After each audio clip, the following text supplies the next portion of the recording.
E dizer-vos que, sem dúvida que tem sido muito reconfortante e muito agradável todos os sítios por onde passámos, o acolhimento que as pessoas nos deram, a simpatia, porque sem dúvida que o Zeca ainda e será sempre uma referência para nós. E nós queremos, não só com este livro, mas com aquilo que andamos a fazer, que é também um concerto, não tem nada a ver com o livro, mas que andamos a percorrer o país e a levar a mensagem dele a todo lado, e vamos continuar para o ano, noutro formato. Mas dizer-vos que tive a sorte de, logo desde o início, a família ter decidido convidar o Adelino Gomes. Preciso de ver as pessoas, e se as pessoas me quiserem ver também podem ver assim.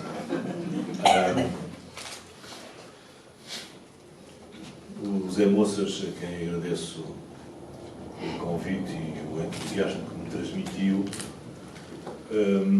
disse que nestes sítios por onde nós temos andado as coisas nunca são iguais, mas elas na verdade são sempre iguais, porque há aqui uma causa única e que o resto que nos une aqui é uma figura central, chama-se José Afonso.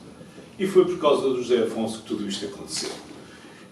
O seu legado e tudo o que é aqui mostrado, tudo o que é ouvido, e sobretudo ouvido, porque isto é um opúsculo que acompanha 2 concertos, que estão aqui em 2 CDs.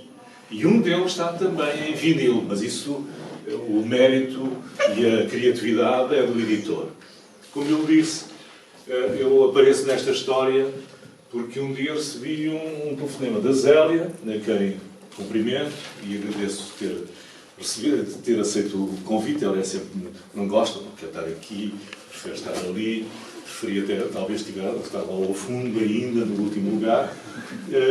Um dia recebi um convite da Zélia, se eu podia ir encontrar-me com ela e com dois filhos, a Joana e o Pedro, a casa da Joana, lá em Lisboa, e portanto o desafio que tinham a fazer era esse. Era, olha, apareceram 2 gravações, uma de 1968 e outra de 1980, gravadas precariamente.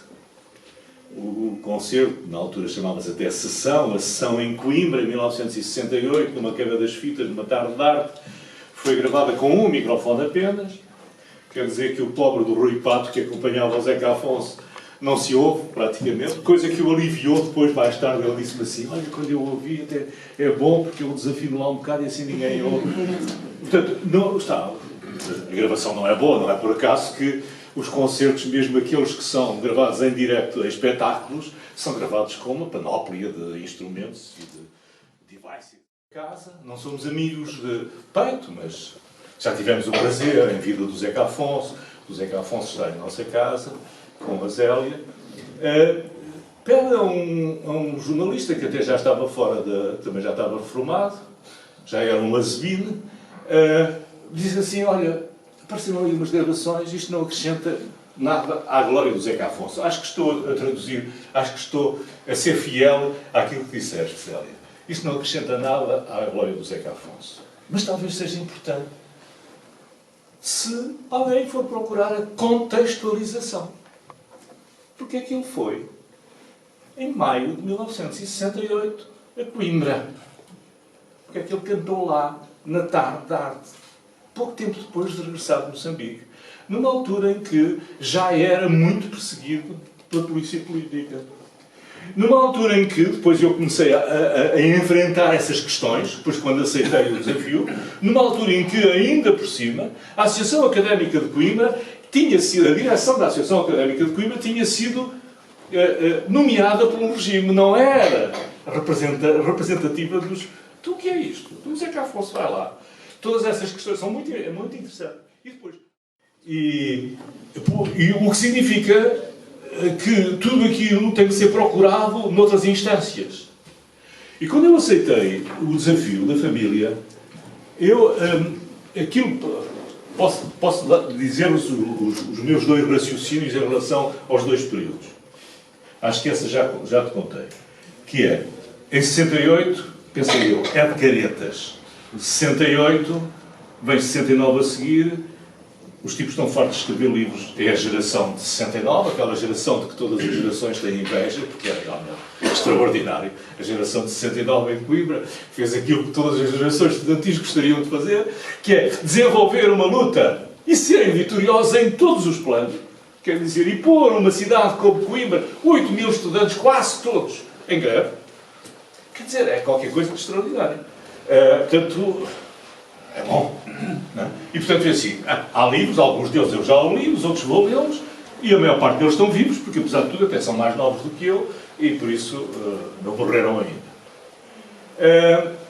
Quanto a 80, já há liberdade de imprensa, portanto, sabemos tudo, os partidos, o não sei quê, ainda por cima é apetitoso pensar que isto se passa a Viana do Castelo, no Minho, o PREC tinha acabado há pouco tempo, há esse lado do PREC, como é que é o PREC no Minho, porque é que o Minho do Bispo de Braga chama o Zeca Afonso, que por aquela altura, pouco antes, tinha gravado a Arcebispia.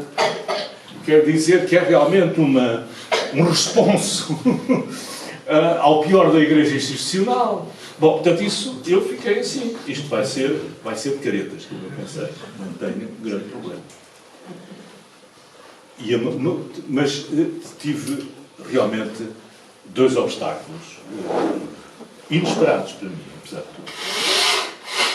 O primeiro é que, apesar de eu ter começado a exercer a profissão em 1966-7, em tempo, portanto, de censura, e de ainda ter exercido essa, e depois, em 72, ter sido, enfim, atingido mais na minha própria vida, pela própria censura, e ter perdido o emprego, essas coisas todas, nunca tinha pensado numa dimensão mais, talvez, humana, mais relacionada com cada um, não pela repressão física, nem pela repressão, como é que eu ia dizer, nem pela repressão moral, mas por alguma coisa que está para além disso, que é o silêncio, o silenciar partes da vida de alguém que teve uma vida pública, e esse silenciamento poder ter consequências quando se tenta analisar o comportamento dessas pessoas, que é levantar dúvidas sobre. Desculpa lá. Em segundo lugar, aos bravos da crise de 69. Em terceiro lugar, aos 127 de Carreço, que depois eu vou explicar quem são. E depois a José António Salvador, que foi o grande biógrafo, digamos, do Zeca Afonso, e do qual, cujo espólio, digamos, profissional, ou cujo espólio profissional, eu era muito amigo dele, escrevi, aliás, alguns prefácios a livros dele, e neste caso, os filhos deram-me acesso a coisas que eu tinha investigado sobre o Zeca Afonso. Ora bem, portanto, vou aqui aos bravos da crise de 69. Os bravos da crise de 69, a quem eu também dedico, a maior parte tinha perdido a memória. Encontrei uma página do relatório da PIDE que diz, está fora até do arco temporal que eu estou a descrever, mas é muito interessante, porque é um bocadinho antes da crise académica, 17 de abril, que diz que o Zeca Afonso foi a Coimbra com estudantes de ciências de Lisboa, numas caminhonetas, depois desembarcaram lá, e depois tudo aquilo acabou no Choupal. E até diz o relatório, diz assim, e então os estudantes ouviram o comunista José Afonso, doutor José Afonso, que eles chamavam nessa altura, era comunista, mas era doutor, tinha direito a... O comunista doutor José Afonso a cantar os seus fados, também diziam, os seus fados, a cantar os seus fados e tal. E ele olhou e disse, o que é que tu estás a dizer? Eu estou a dizer que o Zeca terá ido a Coimbra e cantou no Choupal. E ele olhou para mim, assim como nós olhamos para as pessoas que têm muita pena, não é? Coitadinho, então, e disse assim, isso é um delírio, pá. Isso é um delírio da PIDE. Não é possível. possível. Disse, não, desculpa. O relatório até diz, dá as matrículas dos 5 autocarros em que foram os tipos da Faculdade de Ciências. E descreve aquilo tudo. E diz que também estiveram, não sei... E ele diz, não é possível. Nós estávamos nessa altura a lutar contra o Chopal. A nossa luta era contra a praxe. E tu estás a ver o Zeca Afonso a ir cantar ao Chopal. E eu subia as escadas da minha casa, já muito vergado por tanta falta de memória que toda a gente tinha, e eu assim, mas o que é que eu estou a fazer? E aí, e por isso é que eu digo assim, pensei assim, mas será que o Zeca Afonso estava meio não sei o quê, agora ia para Coimbra, ia cantar no Chopal, ia cantar para a Associação... Perguntei à Zélia. Pois estas coisas uma pessoa pergunta à Zélia, tem sempre a Zélia para quem perguntar. Que também já não se lembra das coisas todas. Aliás, deu-me um dia que eu lhe fiz assim uma Zélia, uma vez, não sei se te lembras, eu uma vez disse assim, Zélia, também podias ajudar um bocadinho mais, ter mais memória. Não tens uns papéis, ao menos? E a Zélia também olhou com pena para mim e falou assim, tu achas que nesse tempo nós estávamos a escrever os papéis, ia lá a buscar as coisas todas, e nós tivemos ontem uma reunião clandestina, estava este, aquilo, e dissemos isto e aquilo. E realmente ela tem razão. Ele te disse assim, Aquilo é uma umidade do caraças. esta frase é extraordinária. Os habitantes desta terra, aqui presentes, por não ser por outras razões também. Mas a razão é que eu disse-vos que houve uma última atuação.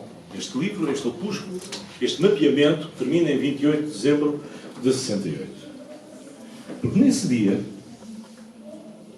e de novo, é um relatório da PIDE, de que me falou o então Padre Fanhais, o Francisco Fanhais, disse-me assim, epá, olha que ele cantou e começou a dizer, eu tenho lá um relatório da PIDE. E eu fui ler aquilo e aquilo é uma história absolutamente extraordinária. Que depois investigada, me permitiu ir a um sítio onde a censura não tinha... Quer dizer, a PIDE não funcionou e a censura também não funcionou. Em Torres Novas, por razões muito interessantes e que têm a ver com essa passagem do salazarismo para o marcelismo e uma certa desorientação dos próprios organismos repressivos, acontece o seguinte.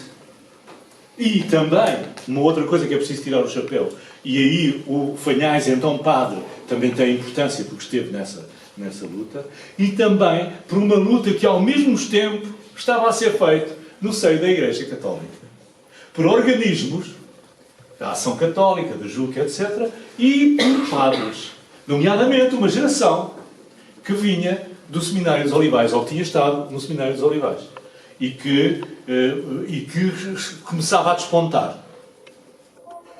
E tudo vindo na sequência do bom Papa João XXIII e do Concílio Vaticano II. Portanto, este conjunto de situações faz uma ligação improvável. Uma ligação em Torres Novas entre filhos... Depois são as minhas... Eu não conhecia nada disto, depois comecei a estudar e tal. Que junta Igreja Católica, alguns filhos da burguesia local, e mesmo alguns da alta burguesia, e filhos de altos funcionários do regime, com estudantes, como os outros, com estudantes mais ligados ou ao Partido Comunista Português, ou, sobretudo, à CDE. E, sobretudo, ainda, ao cineclube local. Quer dizer, e a certa altura, acontece que sem uns saberem dos outros, ou sem uns querem saber dos outros, ou sem ninguém pensar nisso, apenas pela dinâmica do tempo que se vivia, no quadro do movimento, que era o movimento católico, que era dirigido por um padre, um jovem padre, que não era politizado, mas estava muito dentro do Concílio Vaticano II, os jovens entusiasmados com a mensagem que ele ia mandando, que ele estava, que os encontros que tinham de discussão, de atenção, etc., fazem um boletim, caminhando, um boletim. E a certa altura, alguém se lembra de fazer. E porquê é que nós não vamos fazer ali nas grutas de Lapas, que são umas grutas que há em Lapas, numa aldeia ali ao pé, porquê é que nós não fazemos uma sessão de poesia e de canções, baladas e tal? Não, e aquilo desenvolve-se. E então lembram-se do Zeca Afonso. O que vinha na lógica. Muito bem, o Zeca Afonso, que era o menino do bairro negro, não é? O Eles Comem Tudo, enfim, essas coisas. Então, e havia um que vinha de uma família à esquerda, cujo pai conhecia o Zeca Afonso e dizia: pá, o meu pai pode falar com o Zeca Afonso e tal. Bom, então isto culmina num dia em que está o Zeca Afonso, estão uns jovens a dizer uns poemas, um deles até mais tarde veio a ser presidente e hoje é investigador emérito do ICS, e foi presidente do ICS, mas eram jovens a dizer os poemas, ou não sei o quê, e a essa altura os estudantes, entusiasmados com aquilo, com aquela noite, estavam os pais deles, estava aquela gente toda, entusiasmados, olham para trás e pedem ao padre Francisco Fanhais que fosse cantar também para eles, porque ele tinha sido professor deles lá no colégio. Havia colégio das meninas, colégio dos meninos, estávamos nas férias do Natal e, portanto, uns estavam as formas foram lá e, como estavam ligados, portanto, ao movimento companheiros, chamava o movimento era companheiros, do padre Tiago, portanto, encontraram-se ali todos e chamam o padre Fanhais. Ora bem, no meio daqueles meninos todos, havia uma menina que ficou tão tocada com tudo aquilo. A menina tinha 17 anos. Ficou tão tocada que passou a noite a escrever. Uma espécie de carta, de diário, que está aqui. E uma das razões é porque essa menina foi depois professora aqui. E eu gostava que ela lesse isto aqui. É uma das escritas, eu estou sabendo, do Almonda, que é um jornal católico, que era um jornal que no número anterior, eu fui depois ler aquilo tudo, no número anterior tinha saudado de Marcelo Caetano, quer dizer, era o padre que dirigia esta coisa, era um homem conservador. Mas o que é que aconteceu? A menina ficou tão orgulhosa que ele tinha escrito que mostrou ao pai no outro dia de manhã. E o pai ficou tão orgulhoso com aquilo, porque aquilo estava bem escrito, que foi dizer ao padre: olha, não quero aqui... Não sei se o pai leu isto tudo, mas foi ao padre. E o padre disse: publica-se, claro. E publicou, e deu-lhe primeira página, abre aí para ver. Deu a primeira página, e diz assim, porque depois é muito engraçado, estão a ver. Acho que este jornal não ia à censura, ou então isto também não... à partida, o título é... Reparem, é logo no meio. Maravilhoso espetáculo nas grutas de Lapas na noite de 28 de dezembro. Isto é um título que se chama branco. Não diz nada. Maravilhoso espetáculo. Depois vem. Bom, isto é uma coisa absolutamente comovente. Essa menina chama-se Conceição Maia. Não sei se há aqui, nos presentes, alguém que o conheça. Foi professora cá. Na mesma... Foi professora de História. Porque Ela não pode ficar hoje. Ela não está cá hoje. Eu falei assim, nós temos que ir lá e eu quero que a Conceição Maia, para ela ler o texto, que quando tinha 17 anos escreveu e que eu gostava de ter escrito, eu, jornalista profissional, gostava de ter escrito. E então, só para vos dizer assim, coisa é uma menina que fica tão fascinada com aquilo a que assistiu, que na sua vontade de levar para a frente aquilo em que acreditava e que o padre Tiago lhe mostrava, ela dizia assim: há aqui dois caminhos. E ela encontra os dois caminhos nas baladas do Zeca para um sítio e nas canções do padre Fanhais para outro. Dizia ela assim, mais ou menos.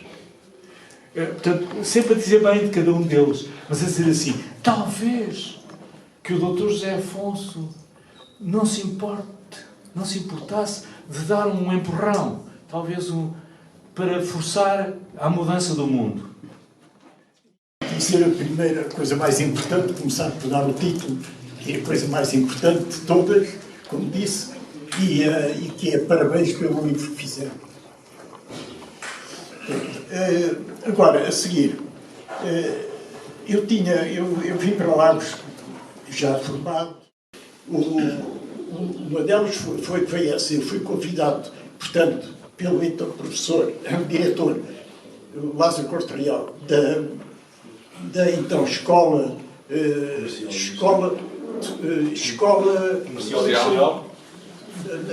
industrial e comercial, fui para ser professor a dias que ele era, na época, não se ganhavam-se os dias que se trabalhava, não é? E as horas que se trabalhava. Portanto, não era nada. Não era nada. Qual era a sua especialidade? Eu sou arquiteto e nessa altura foi em desenho técnico e resistência de materiais. Bom, no ano seguinte fui professor até a Legião Portuguesa não gostar de mim. Pronto. Mas enfim, mas isso não é relevante. O que é importante é que depois do ano a seguir foi quando o Zeca Afonso foi aqui professor. E então fomos contemporâneos, mas vamos ver, nessa altura o Zeca Afonso aqui em Lagos era apenas e só um jovem professor de Coimbra que tocava viola. Ponto final, acabou.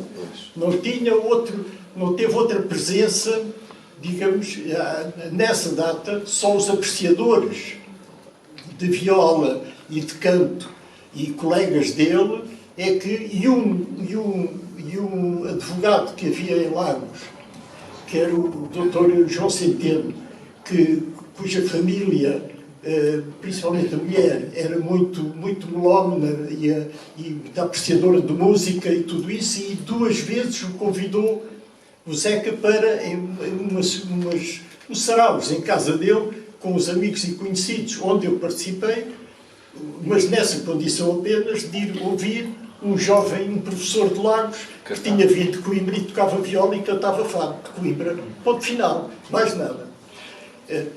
Depois, essa passagem do Zeca por Lagos, essa primeira passagem do Zeca por Lagos, foi recordada pelo então, quando era, já depois do 25 de Abril, quando era diretor da escola, o engenheiro Júlio Mesquita, dos Filhos, está aqui, e que, digamos, imortalizou a passagem, ou referiu a passagem do Zeca com uma lápide que foi organizada pela própria escola e que está no que era então o edifício da escola e que depois se mudou, e lá é um local de atividades plurivalentes de caráter cultural. A segunda passagem ficou muito mais registada do que essa, que foi quando ele fez a canção dos Hinos da Meia Praia. E então aí que eu, pessoalmente, entretanto, entre os 2 períodos que eu conheci o Zeca Afonso, só uma vez é que o tinha encontrado em Lisboa, e eu suponho que por alturas de 68, 69, porque por causa das eleições que houve em 69 para a Assembleia Municipal, para a Assembleia Nacional, em que eu era candidato, era um dos 4 candidatos aqui pelo Algarve. Outro era um grande amigo do Zeca, e principalmente do Rui Pato, que era o Luís Catarino, um advogado, que também já faleceu há 2 ou 3 anos, e que era amigo e conhecia o Zeca. E a minha memória instantânea já desapareceu. Não, essa desapareceu. Estava nas eleições. A memória longínqua ainda existe. A memória instantânea já desapareceu completamente. Não existe já. Mas estava a dizer que foi candidato na oposição. E foi nessa altura que eu tornei a encontrar o Zeca uma vez em Lisboa. Nos preparativos para uma daquelas intervenções que ele teve. Não sei, pronto, já onde é que era, nem nada disso. Já foi. Aí já passou.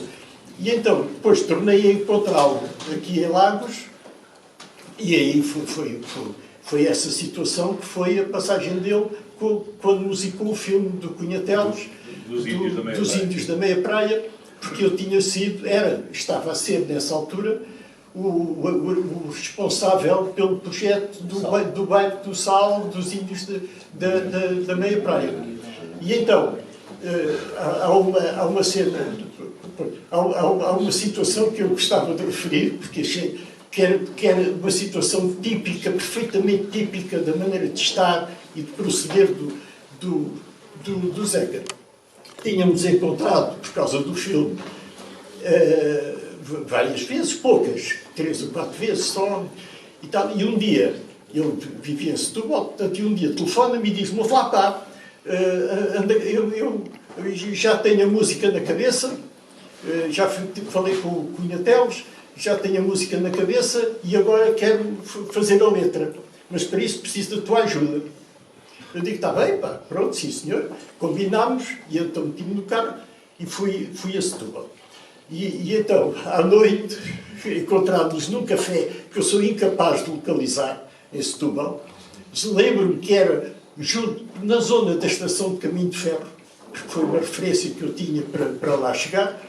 E então, num café cheio de fumo, cheio de gente, somos dois sentados a uma mesa, ele e eu, e ele com uma rima de folhas de papel em branco, e passava gente, dava palmadas nas costas: "Ó Zeca e tal, aquilo tudo", um grande barulho, uma barulheira infernal no meio daquilo tudo, e o Zeca: "Sim senhor", respondendo cordialmente e simpaticamente a toda a gente que o cumprimentava, que era do género de palmadas nas costas e tal, valente e tal, Zeca, ainda bem que aparece e tal, isso tudo.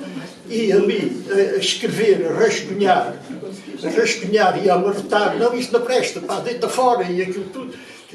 Ao fim de um par de horas, foram de facto um par de horas, cheio de interrupções de toda a maneira, porque pediam-lhe a opinião disto, a opinião daquilo, sei lá, já nem me lembro bem. No fim daquilo tudo, ele passou tudo à mão e ofereceu-me: "Está aqui, olha para ti, eu fico com rascunhos e isto fica para ti." E eu ofereci esse primeiro tinha oferecido esse original? À minha filha. Pois. E depois pedi a minha filha e ela tinha oferecido às filhas, às minhas netas. Sim. Quando perderam a mãe, me devolveram. E eu ofereci à Associação Zeca Afonso. Em Setúbal fui lá, depois eles quiseram lá o Fanhais, e que eu conhecia já o Fanhais, ainda dessa época, dos 69, essa época das campanhas eleitorais, conhecia o Fanhais, e então ele, na qualidade de presidente da Associação Zeca Afonso, da Fundação mesmo. Não, a Associação já é a Associação quis dar um certo cerimonial à cena. E eu: "Está bem, pronto, quando são situações que me sejam feitas, eu respondo sempre sim, sem entender que as outras pessoas que têm uma validade e que o juízo é das outras pessoas, não é meu."